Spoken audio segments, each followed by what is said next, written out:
Glad to be with you this morning. And if I don't know you, my name's Eran. I'm one of the pastors here on staff at the church, as well as an evangelist. And glad to be with you this weekend. Do me a favor, look at your neighbor, say neighbor. Okay, that was terrible. You got to act like you like him just for a second. Just say neighbor. God's not done with you. See, that was good. Now look at your other neighbor, the one you just ignored a moment ago. Say other neighbor. He's got a lot of work left on you.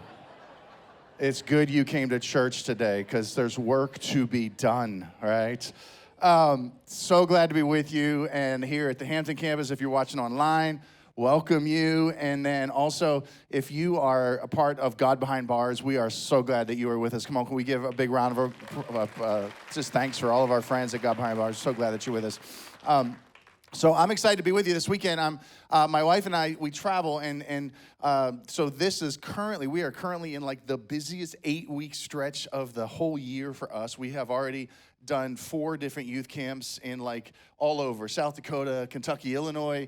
We're going to Illinois. I'm getting confused. Arkansas, Louisiana. We're going to be in Wisconsin. We're going all over the place. And so I'm glad that I kind of have like a pit stop right here in the middle of 4 weeks and be able to spend the weekend with you and ask for your prayers as well, because including last night, I will have to preach 19 times over the next 13 days. Woo. So you pray for me whenever you think of it. I appreciate that. But because we're kind of right in the middle of our summer tour, we decided to set up our table out there in the concourse. And so you can feel free to stop by if you want. We have some different hats and merch and hoodies. It's been really cold out, so if you want a hoodie, and a t-shirt, all that stuff. But also there's a book out there that I wrote on Psalm 23. It's just entitled 23, and we walk you through the beauty and depth of the 23rd Psalm.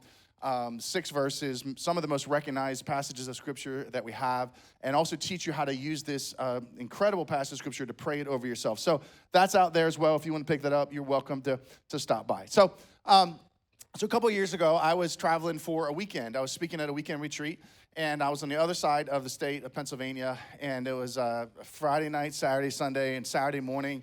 I'm getting ready to preach. I'm about 30 minutes away from the service starting with this group of young people, and my phone rings, and it's my wife. She's calling me. This is typically my wife calling me pre-preaching to say, baby, I'm praying for you. I love you.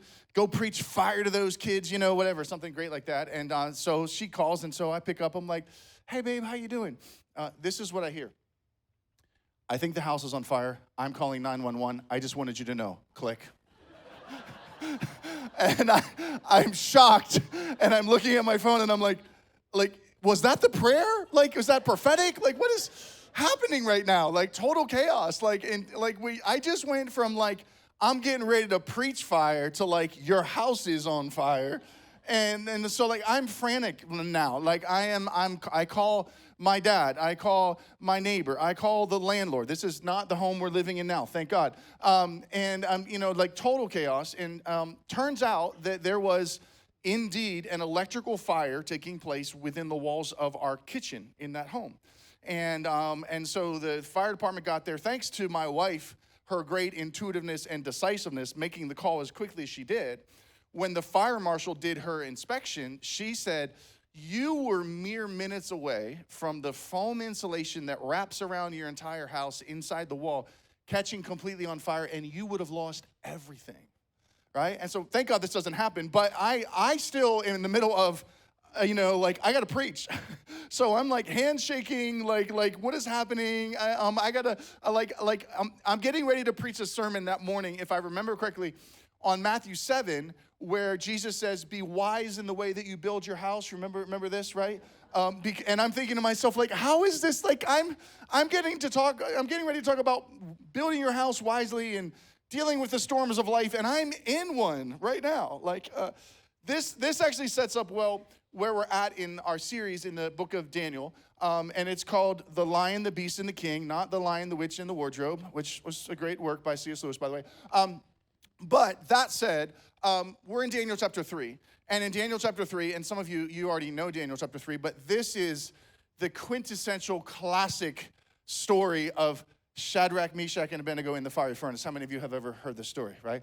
And if you have been around church world for a while and you remember like the DVD era of church world, then you remember Rack, Shack, and Benny in the Veggie Tales, right? And giant chocolate bunnies, right? This was good. And it's why I brought this along over here, right? Because, you know, you got a fireman jacket and a helmet here. Because when I think about like the fiery furnace, and then I think about like firemen in particular, like these are not men or women that suit up just for the sake of like, oh, this is a really cool outfit. Like they are suiting up, getting ready to run into the very thing that most of us are desperately trying to avoid, right? They're gonna head into the flames. Most of us are like, get me as far away from that mess and that heat as I possibly can. And it takes us into our story of Daniel chapter 3, where we have these 3 young Hebrew boys and 3 incredible convictions that we learn about in Daniel 3 that help them and will help us as well when we deal with the fiery furnaces in our life. Now, here's the truth that we have to wrestle with.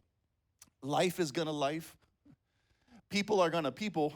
And you and I are never dealing with the question of, will I at one point in my life find myself in a fiery furnace? That's not the question. The real question is, when I find myself in a fiery furnace, will I be prepared? Will I be able? Will I be capable of handling the pressure and the heat of that moment? So if you've ever asked yourself the question, why is it that I feel like I do the right thing and the wrong results happen? This sermon's for you then. If you've ever found yourself in a situation where you stood for what was right and everything fell apart anyways, this message is for you. If you have ever found yourself having a conversation with God that sounded like this, God, why is it that I'm trying to do all of the right things? I'm trying to be devoted. I'm trying to be faithful, yet there's so much pain that's still happening in my life. You ever been there? This message is for you then, right? Daniel chapter 3. So let's jump in together. There's 3 convictions. They're all found in this statement right here. Oh, let me go back. All right, here we go. When you know who you are, what you believe, and who walks with you, the fire won't move you, and the flames won't mark you. Okay, so let's try that together because I want to get that into your heart this morning, right? So repeat after me. When you know who you are, what you believe, and who walks with you, the fire won't move you, and the flames won't mark you. All right, so let's break this down. Let's go to the text here real quick. Daniel chapter 3, verses 4 and 5. Then the herald loudly proclaimed, nations and peoples of every language, this is what you are commanded to do. As soon as you hear the sound of the horn, the flute, the lyre, the lyre, the harp, the pipe, and all kinds of music, you must fall down and worship the image of gold that King Nebuchadnezzar has set up. Okay, let's pause here just real quick and let me give you a little bit of context. Pastor Jeff last week kicked off this sermon series, and he was in Daniel chapter 1, and he walked us through how the Babylonian Empire would conquer another country, and when they conquered them, they would take the best and brightest, and they would try to do everything possible to assimilate them into Babylonian culture. The Babylonian Empire, at this moment in antiquity, is massive. Just to give you context for this, if you wanted to get an idea of like how much land geographically we're speaking, the Babylonian Empire would be currently what we would call today all of Iraq, all of Syria, all of Israel, all of Egypt, a part of Turkey, and all of Iran. So this is a massive empire. And so when you see in the text here, nations and peoples of every language, what we're talking about is a gathering that Nebuchadnezzar has called for with all of the political leaders across his entire empire to come together in this moment. So in American politics, it would be almost like the State of the Union address, right? It's like everybody is there. But in this instance, we're talking thousands and thousands of people all coming together because Nebuchadnezzar has built a statue of gold to honor himself. Think about that just for a moment, right? And we're skipping over chapter 2 in this series, but just real briefly, here's what happens in chapter 2. Nebuchadnezzar has a dream in chapter 2 where he sees a giant statue. It's made of gold, it's made of silver, it's made of bronze, it's made of iron, it's made of clay, and he doesn't understand what the dream is all about. None of his magicians or wise men can interpret it. Daniel has the interpretation, comes to Nebuchadnezzar, says, here's what it means. It means that your head is the head of gold, but your kingdom will end, and then there will be a Persian kingdom, and then after that, there'll be a Greek kingdom, and then a Roman kingdom, and so on and so on. So when we get to chapter 3, and Nebuchadnezzar has now built a giant statue, 90 feet tall, 9 feet wide, of gold, not of chocolate. Sorry for all my VeggieTales fans, right? This is Nebuchadnezzar's way of saying, I wholeheartedly reject and rebel against the prophetic word that was given to me. Because part of that word not only said, your kingdom will end and new kingdoms will come, but that dream ended with a massive rock destroying the statue completely, and Daniel said to him, that represents the kingdom of God. So when we get to chapter 3, and Nebuchadnezzar is like, listen, I put together my favorite playlist, and when the beat drops, I want everyone to worship me as a deity, as a god. It's the ultimate act of rebellion. Okay, so now you understand the context. Let's go back to the text here, right? Verse number 6. Oh, I'm having technical difficulties. It's all user error on my part. Okay. Whoever does not fall down and worship will immediately be thrown into a blazing furnace. Okay, let me translate that for you. Bow or burn. That's basically what he's saying. Okay, all right. Verse number 7. Therefore, as soon as they heard the sound of the horn, the flute, the lyre, the lyre, the harp, and all kinds of music. By the way, are you impressed? I feel like I'm saying these words really, really well right now. I worked really hard at that. All nations and all peoples of every language fell down and worshiped the image of gold that Nebuchadnezzar had set up. Okay, so you got thousands of people. Everyone bows down, and there's 3 guys that don't bow down, and we know who they are. Rack, Shack, and Benny, right? Okay, but their Babylonian names are actually Shadrach, Meshach, and Abednego. Okay, I keep saying that wrong. I need to say it right at least one time so my wife will be proud of me, okay? So my whole life I've said Abednego. Pastor Jeff likes to say, to bed we go, apparently. I heard the message last week, right? It's Abednego. How many of you knew that? How many of you, like me, have said it wrong your whole life? I said it right once in this message. I will say it wrong the rest of the message because I'm going to stick. Okay, so, but there were some Jews. Pause. This is the beginning of a moment where other political leaders have come to Nebuchadnezzar to rat out these 3 Hebrew boys and say to them, hey, just want you to know, there's these dudes, these Jews, they didn't actually bow whenever the beat dropped for the music, right? But there are some Jews whom you have set over the affairs of the province of Babylon, Shadrach, Meshach, and Abednego, who pay no attention to you, your majesty, they neither serve your gods nor worship the image of gold that you have set up. Okay, this brings us to the first of our 3 convictions, this phrase right here, but there are some Jews. Now, this is interesting to me because I did a little research, and because of, like, I've grown up in church my whole life, I watched all the, the VeggieTales episodes and everything, and my Sunday school teacher, they would talk about this, and I just thought in my head, like Pastor Jeff had mentioned last week, in Daniel 1, you have these 4 Hebrew boys, Daniel, Hananiah, Mishael, and Azariah. Those are their Hebrew names, right? We know them as Shadrach, Meshach, and Abednego, right? They're imported into the nation or the empire of Babylon, right? They are assimilated. They change their names, which is what Babylon Empire would do. The Babylon Empire would say, we want to attack your identity, and we want to change who you are, how you think, how you see the world. And we want to just indoctrinate you into our culture, our customs, our way of doing everything, our polytheistic religion. Poly means many, theistic gods, so worshiping many gods. That was their strategy, right? I always just assumed, because I didn't study it, in Daniel 1 it says they're young. So they're like teenagers, 15, 16, 17 years old. And I just assume we have Daniel 1, they take their stand on the whole diet issue, right? And then in Daniel 2, we have the dream, Nebuchadnezzar's dream, the interpretation, and then we just roll right into Daniel 3. And so I'm just assuming all of this happens probably in like a year or 2. This is what I'm thinking. What I found is interesting when I studied this is that scholars will tell you that most likely from Daniel 1 to Daniel 3, a period of 15 to 20 years minimum has taken place. So we call them the 3 Hebrew boys, but they are not boys at this point. They are full-grown men. They're close to 40 years old at this point. And that strikes me because of this statement right here. There are some Jews. Okay, so wait, you're telling me that these 3 dudes have been indoctrinated, been pressured, have been thoroughly convinced, their names have been changed, and for 20 years they're living in this difficult, oppressive culture that wants them to conform. You're telling me that after 20 years, they're still known and recognized as there are some Jews? This actually brings up the first conviction that you and I need to have if we're going to make it through the fiery furnaces of our life, and it's this: identity. I know who I am. Everyone say, I know who I am. Look at your neighbor and say, I know who I am. Say it with a little bit of conviction now. I know who I am. There we go. There we go. Just imagine the pressure of this. 20 years worth of, we're not going to call you your real name, we're going to call you a Babylonian name. 20 years of, we want you to conform. 20 years of, you have to assimilate into our culture. 20 years of, we want you to think the way that we think.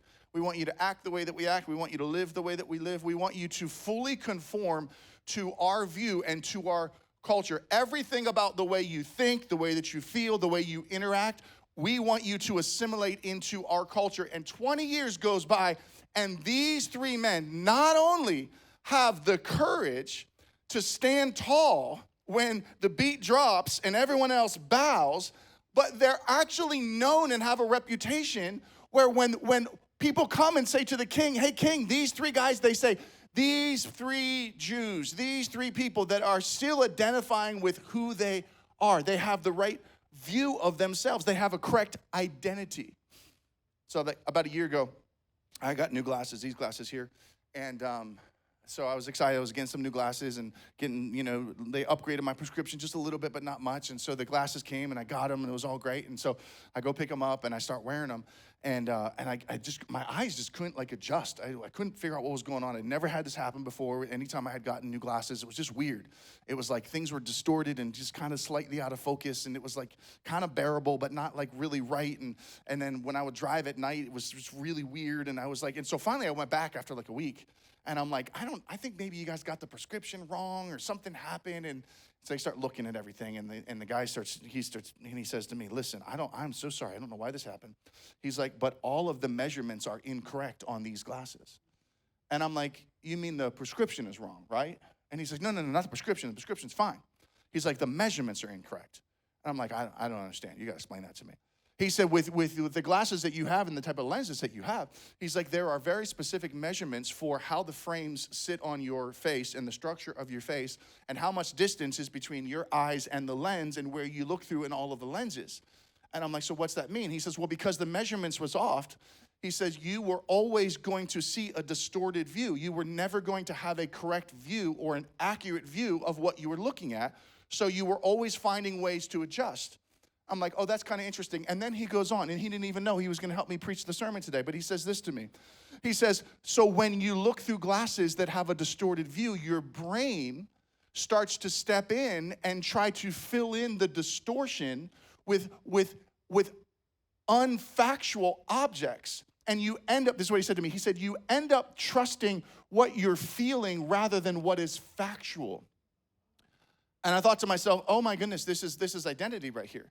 This is what these young men have. They have a correct lens, a correct view of who they are. And because they have a deep conviction, I know who I am. Everyone say, I know who I am. Then it doesn't matter what pressure culture puts on me. I know exactly who I am. This is actually borne out in the fact that these three young men, right, have Hebrew names with significance. So this is kind of how I see it playing out, right? I know the text doesn't say this, so just bear with me for a second. I almost see like the announcement drops, you're going to bow or you're going to burn. And I almost see like these three dudes are just kind of like, I know that, listen, guys, I know that they call me Shadrach. I know that's my Babylonian name, but my real name, my real identity is Hananiah. And Hananiah means Yahweh is gracious. And so I'm going to choose to serve a gracious God who will be gracious to me, right? And then we get Shadrach, Meshach. Then Meshach steps up and he's like, hey, guys, listen, I know they call me Meshach and they've tried to label me and they've tried to lie about me and they've tried to get me to assume a new identity. But my real Hebrew name is Mishael. And Mishael means who is like our God. And I'm only going to serve the one God. I'm not going to serve many gods. So I'm not bowing to that God over there. So guys, I'm out too on this. this, right? And you got Shadrach, Meshach, and Abednego, and then Abednego steps in, and he's like, hey guys, my Hebrew name, that was Azariah, and my Hebrew name means Yahweh has been my helper, Yahweh is my helper, and Yahweh will be my helper, so I would rather trust in the one who will always be my helper rather than bow my knee and conform to culture. And so they take a stand based off the conviction of identity, and it's exactly where you and I live in this moment in history. We live in a culture that says you must conform. We live in a culture that says you need to bow. We live in a culture that says you need to see things the way that we see things. You need to think the way that we need to think. You and I live in a culture that says just go live your truth. You live your truth and I'll live my truth. But when you have an identity that's firmly rooted in Christ, then what you know is this: there's no such thing as your truth or my truth. There's the truth, and then there's your perspective on the truth. There's the truth, and then there's your feelings on the truth. There's the truth, and then there's the way you see the truth. You have to have your identity, right? It's why I brought this stuff along, right? So this jacket and this helmet was actually my father's, who's here. He's sitting right over here, yep. And so, Dad, do you remember this stuff? Yeah. Can you come up and just put it on for us? No, I'm joking. All right. But, okay, so my dad served as a fire chaplain for one of the local fire companies in Philadelphia when he pastored there for years. And so this stuff, he gave this to me like 10 years ago. I have been waiting 10 years to use this in a sermon illustration. Okay, so today's the day. But here's what I thought was really interesting, the helmet here in particular. You can't really see this, but right on the back of the helmet here, this says Holt. That's my last name, my dad's last name. And then on the side, you have the number here, right? This is the fire company number. This is interesting to me because the helmet then represents identity. And every firefighter running into a fire, their helmet says, I not only know who I am, but I also know whose I am. I know who I belong to.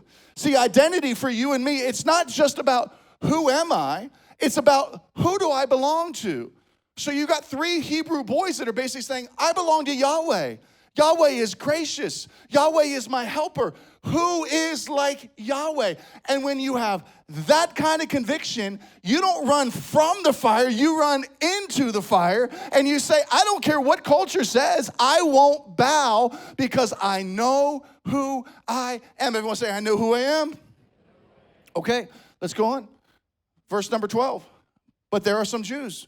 You've set over the affairs of the providences, who pay no attention to your majesty. They neither serve your gods nor worship the image of gold that you have set up. They neither serve your gods or worship the image of gold you have set up. That brings us to conviction number 2. It's this right here. Courage. I know what I believe. Everyone say, I know what I believe. All right, so let's practice them all together. Say, I know who I am. I know what I believe. Okay, here's how it plays out in the text, right? This is the original command from verse 6. Whoever does not fall and worship immediately, be thrown into a blazing fire. Remember, bow or burn, right? Then we jump ahead to 16 and 17. King Nebuchadnezzar. Okay, before I read this, let me give you the context. The music dropped. Everyone bowed. These 3 guys stand tall. Someone points them out. They call them into the king's court, and now he's having a private conversation with them prior to verse 16, where the king, because of a little bit of graciousness in his heart, says to them, listen, I'm going to give you one more chance, right? I got my little Bluetooth speaker over here. We're going to fire up the playlist one more time, and then when you hear the music, you just go ahead and bow in private, and I'm just going to say that that's good enough, right? And so he offers them a second chance, and this is their response. King Nebuchadnezzar, we do not need to defend ourselves before you in this matter. If we are thrown into the blazing furnace, the God we serve is able to deliver us from it, and he will deliver us from your majesty's hand. But even if he does not, we want you to know, your majesty, that we will not serve your gods or worship the image of gold that you have set up. This has to be one of the boldest, most courageous moments that we read about in the Bible, is it not? Okay, let me translate it for some of you because you don't, I got to put it in your language, right? This is basically these young men looking at the king and they're saying, yo, King Nebi. I think that's what they said in this moment. I said what I said, and I meant every word of it. I got no retractions. I got no footnotes on this subject. I don't need you to be convinced about something that I'm already convinced about. And I don't need you to believe for me something that I already know that I believe. So you can have your people talk to my people, because my faith is dialed in at 100 right now, and my fear is at an all-time low of 0. I'm good. Are you okay? Right? I mean, this is basically what they're saying here in this moment. They're basically like, God, just bring it on. That's just kind of what I hear them saying. It would almost be like, we'll go to the jacket now. It would almost be like Nebuchadnezzar's like, hey guys, you might want to put this on, because I'm getting ready to throw you into that furnace right now, and you're going to need a little bit of protection. And it would almost be like they look at the jacket and they're like, nah, I'm good. I don't need it. I don't need it. Why? Because I know who I am, and I know what I believe. I have identity, and I have courage. I have deep convictions about this issue right here, and so I have no need of what you think that I need. And you know what I love? You know what I love? When they say that, but even if he does not, you know what that tells me? It tells me that their faith was not in an outcome, their faith was in God. It means that they're basically saying, this might not turn out the way that I want it to turn out, but I'm good either way. I could say it like this, right? I could say it like it. There we go. Faith isn't trusting God to do what I want. It's trusting him no matter what he wants. That's a different kind of faith right there. Okay, but let's just, for a moment, before we get to the last conviction, let's just humanize these boys, these men here for just a moment. Because if I'm Shadrach, Meshach, or Abednego, and I just took this kind of stand in front of King Nebuchadnezzar, Jesus, you got to come through for me right now. Like, I just took a stand, right? And what you find when you read the text as we go further, you'll find that Nebuchadnezzar, in his rage and anger, tells his servants to heat up the furnace 7 times hotter, right? Which is probably an exaggeration. It's probably not literally 7 times hotter, but it's basically a way of the text saying, heat it up as hot as it can go. This is no ordinary furnace. Now, our scholars and archaeologists will tell you that this furnace is probably 2 to 3 stories high, 20, 30 feet high, 15, 20 feet wide at the bottom, a viewing area up top, right? And so this is massive, this furnace, this whole situation here. And so Nebuchadnezzar says, heat it up. And these dudes, when you do the research on it, and they might have known this, maybe they didn't, I don't know. But scholars would say that heating a furnace up like this to its highest temperature would probably take 15 to 30 minutes.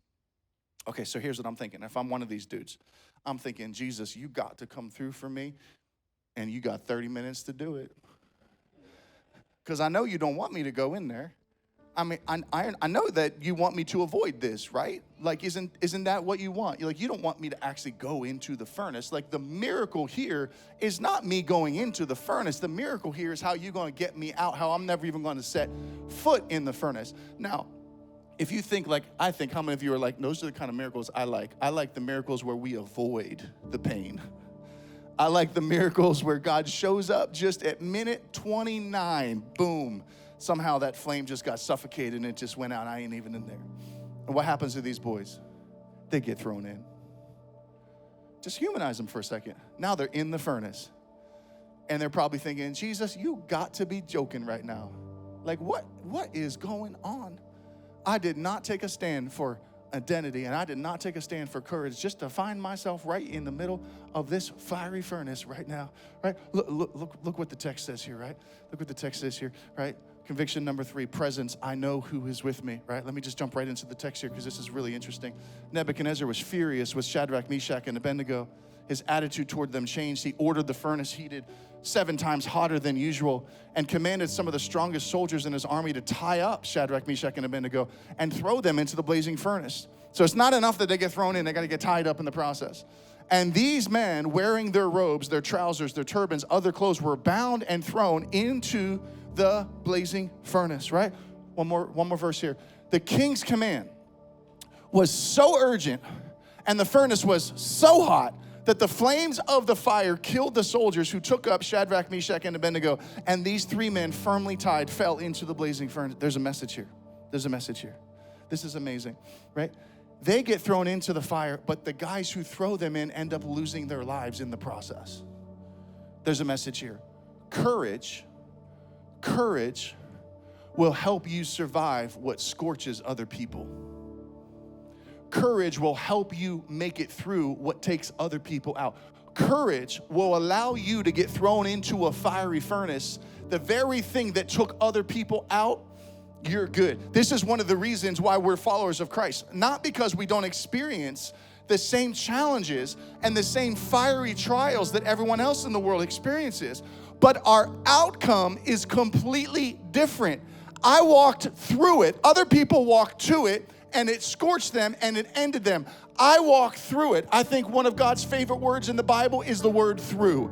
He says he'll take you through the fire. He says he'll take you through the waters and you won't drown. He says he'll take you through the desert and you won't die of thirst. He says he'll take you through the valley of the shadow of death and you'll follow your shepherd all the way through it. He's the God of through, not just the God of avoiding the pain in your life. This is why sometimes we have to pause for the cause and we have to give praise to Jesus for everything that he's already brought us through. And you want me to come to APC and be quiet on a Sunday morning? I can't do that because I've been through enough to know I shouldn't even be alive. I shouldn't even be here in this moment. If you knew what I knew, you'd understand why I praise the way I pray, why I preach the way I preach, why I worship the way I worship. You shouldn't even be here, but you're still here, are you not? You're still standing. You're still showing up. You're still serving. He's the God of through. Okay, here's how it ends. You already know how it ends, but come on, just act like it for a moment. You don't know how it ends. King Nebuchadnezzar leaped to his feet in amazement, and he asked his advisors, hold up, guys, weren't there 3 men? We tied them all up, right? We threw 3 dudes in the fire. Certainly, Your Majesty, certainly. And he says, look, I see 4 men walking around the fire, unbound and unharmed, and the 4th looks like a son of the gods. I got identity. I know who I am. I got courage. I know what I believe. I got presence. I know who is with me. I know who walks with me. Jesus, the 4th man in the fire. These are the words, need I remind you, these are the words of King Nebuchadnezzar, a vile, wicked, arrogant empire, a ruler of an empire, who sees himself as a god, who just got done building a 90-foot tall golden statue so people would worship him, right? And he has eyes to see that there's a 4th man in the fire, and he says he looks like the Son of God. It's like Nebuchadnezzar's just like, I see 4 men in the fire. We put 3 men in the fire. We tied all 3 men up. They shouldn't even be able to walk. They were bound, but what they were bound with is now gone. And now I see a 4th man in the fire, and he looks like a son of God. He looks divine. He looks supernatural. He looks completely other than and otherworldly than anything I've ever seen. Listen to me. Even people that have no relationship with God and might not even believe in God, when they encounter the 4th man in the fire showing up on your behalf, have a moment where they say, how is this possible? Who's that? That must be God himself. This is what scholars would call a Christophany. Just to get a little biblical technical on you here for a second, right? This is not an angel. This is what scholars would call a Christophany. A Christophany is what we know to be a pre-incarnate version of Jesus Christ himself showing up in the Old Testament. Pre-incarnate. What does that mean? In the New Testament, that's his incarnation. Remember Bethlehem, the manger? Jesus was born, that's his incarnation. Pre-incarnate means he showed up ahead of that in specific moments in the Old Testament. This is one of these moments. So the way I see this playing out is that these young men have identity and they have courage and they have the presence. They know who they are. They know what they believe. They know who walks with them. And that kind of faith moves your Savior up in heaven to say, oh, I got to show up for these men right now. So I'm getting off of my throne. I'm not waiting. I can't wait until the New Testament, until the manger scene at Bethlehem to show up. I'm going to show up right now. And I'm not just walking to the side of the furnace and saying, hey guys, I'm here when you come out. I'm jumping right into the middle of this situation with him. This is a moment when the divine meets that which is natural, when the supernatural interferes with things that should happen in a natural way. Let me say this to you. Let me just speak this over you. When God wants to get to you, when God wants to do something in your life and through your life, God will do whatever he needs to do. And there are times where God will cause that which is natural to act in an unnatural way in order to get to you and do the work in you that he wants to do. What are you talking about? When God says to the Red Sea, you stand at attention because my children need to walk through it, that's unnatural. When God says to the walls of Jericho, you bow at the sound of worship and praise and trumpets blasting, that's unnatural. When God says to a raven, go feed my prophet Elijah, that's unnatural. Birds don't feed people, people feed birds. And when God said to the flames in the fiery furnace, you only burn the ropes and that which binds them and not them, that's unnatural. Fire should burn everything. What does that mean for you? It means that sometimes God allows you to go in the fire because he knows you will most clearly see him in your life in the furnace. And it also means that there are times where God uses the fire in your life to burn off the very thing in you that's keeping you from walking in freedom. He don't want to just save you. He wants to change you. He wants to transform you. Some of you are bound with unforgiveness. You are bound with pain. You are bound with bitterness. You are bound with addiction. You are bound with sin. And Jesus says, I'm only allowing you to go in the fire long enough to burn off the very thing. The fire is going to produce freedom in your life on this day right here. Would you stand to your feet? Would you stand to your feet? I got identity. I know who I am. I got courage. I know what I believe. I got presence. I know who walks with